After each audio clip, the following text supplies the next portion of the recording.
4500 বছর আগে না ছিল আধুনিক মেশিন, না ছিল ক্রেন, না ছিল উন্নত প্রযুক্তি। তবুও মানুষ তৈরি করেছিল পৃথিবীর সবচেয়ে রহস্যময় স্থাপনাগুলোর একটি, এমন একটি পিরামিড যার প্রতিটি পাথরের ওজন কয়েক টন। কিন্তু প্রশ্ন হলো, কিভাবে তৈরি হলো এই বিশাল পিরামিড, কে বানিয়েছিল, আর এর ভিতরে কি লুকিয়ে আছে, কোন অজানা রহস্য?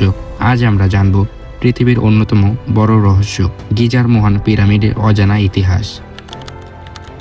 পিরামিড কোথায় এবং কখন তৈরি হয়? মিশরের মরুভূমির মাঝে অবস্থিত পৃথিবীর অন্যতম বিস্ময় গ্রেট পিরামিড অফ গিজা। এটি তৈরি হয়েছিল প্রাচীন মিশরের ফারাও কুফু এর সমাধি হিসাবে। এই পিরামিড তৈরি হয়েছিল প্রায় 2560 খ্রিস্টপূর্বে, মানে আজ থেকে প্রায় 4500 বছর আগে। এটি শুধু একটি পিরামিড নয়, এটি প্রাচীন বিশ্বের 7টি আশ্চর্যের মধ্যে একটি। আর সবচেয়ে আশ্চর্যের বিষয় হলো, এই 7টির মধ্যে এটি একমাত্র স্থাপনা যা আজও ঠিক আছে। পিরামিডের বিশাল আকার। এই পিরামিডের আসল উচ্চতা ছিল প্রায় 146 মিটার। এতে ব্যবহার করা হয়েছিল প্রায় 23 লক্ষ পাথরের ব্লক। প্রতিটি পাথরের ওজন 2 থেকে 15 টন, কিছু পাথরের ওজন আবার 50 টন পর্যন্ত। ভাবো একবার, আজকের আধুনিক ক্রেন দিয়েও এত বড় পাথর তোলা কঠিন, তাহলে 4500 বছর আগে মানুষ কিভাবে এগুলো তুলেছিল? এটাই এই পিরামিডের প্রথম বড় রহস্য। পাথর কোথা থেকে আনা হয়েছিল? গবেষণা জানা গেছে পিরামিড তৈরির বেশিরভাগ পাথরই আনা হয়েছিল কাছের খনি থেকে, কিন্তু বিশেষ পাথর আনা হয়েছিল প্রায় 800 কিলোমিটার দূরের খনি থেকে। এই পাথরগুলো নৌকা দিয়ে নাইল নদী পার করে আনা হয়েছিল, তারপর মরুভূমির উপর দিয়ে টেনে নিয়ে যাওয়া হয়। অনেক ইতিহাসবিদ মনে করেন এই কাজের জন্য প্রায় 20,000 শ্রমিক কাজ করেছেন। কিভাবে পিরামিড তৈরি করা হয়েছিল, এটাই সবচেয়ে বড় প্রশ্ন। কিছু বিজ্ঞানী মনে করেন পিরামিডের পাশে বিশাল র্যাম্প বানানো হয়েছিল, সেই র্যাম্প দিয়ে শ্রমিকরা দড়ি দিয়ে পাথর টেনে উপরে তুলত। আরেকটি তথ্য হলো পিরামিডের চারপাশে ঘুরানো র্যাম্প তৈরি করা হয়েছিল।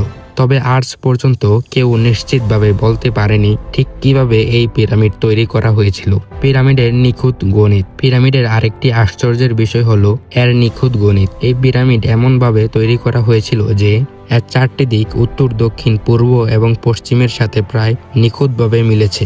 ভুলের পরিমাণ মাত্র কয়েক সেন্টিমিটার। আজকের আধুনিক প্রযুক্তি ছাড়া এত নিখুঁতভাবে দিক নির্ধারণ করা খুবই কঠিন। এটা দেখে অনেক বিজ্ঞানী অবাক হয়ে যায়। পিরামিডের ভিতরের রহস্য। পিরামিডের ভিতরে রয়েছে কয়েকটি রহস্যময় কক্ষ, সবচেয়ে গুরুত্বপূর্ণ 3টি: king's chamber, queen's chamber, grand gallery. King's chamber এর ভিতরে রয়েছে একটি বিশাল পাথরের বক্স। ধারণা করা হয় ফারাও খুফুর মমি রাখা ছিল। কিন্তু আশ্চর্যের বিষয় হলো, যখন প্রথম মানুষ পিরামিডের ভিতরে প্রবেশ করে তখন সেখানে কোনো মমি পাওয়া যায়নি। এতে অনেকেই মনে করে পিরামিডের ভিতরে হয়তো অনেক অজানা কিছু রহস্য লুকিয়ে আছে। নতুন আবিষ্কৃত গোপন কক্ষ। 2017 সালে বিজ্ঞানীরা একটি অবাক করা আবিষ্কার করেন। বিশেষ স্ক্যান প্রযুক্তি ব্যবহার করে তারা পিরামিডের ভিতরে একটি বিশাল ফাঁকা কক্ষ সন্ধান পান।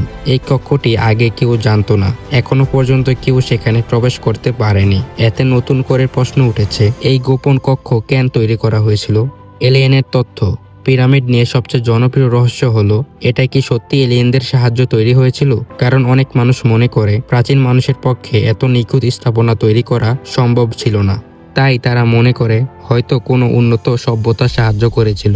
তবে এখন পর্যন্ত এর কোনো বৈজ্ঞানিক প্রমাণ পাওয়া যায়নি।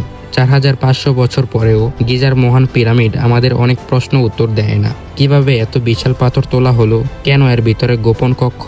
আর সত্যিই কি এর ভিতরে আরো অনেক কিছু লুকিয়ে আছে? এই প্রশ্নগুলো অনেক উত্তর এখনো অজানা। সময়ের সাথে সাথে অনেক রহস্য উন্মোচিত হয়েছে, কিন্তু গিজার মহান পিরামিড এখনো পৃথিবীর সবচেয়ে বড় রহস্যগুলোর একটি। হয়তো ভবিষ্যতে নতুন প্রযুক্তি এই রহস্যের দরজা খুলে দেবে। ততদিন পর্যন্ত এই পিরামিড আমাদের কল্পনাকে অবাক করে যেতে থাকবে।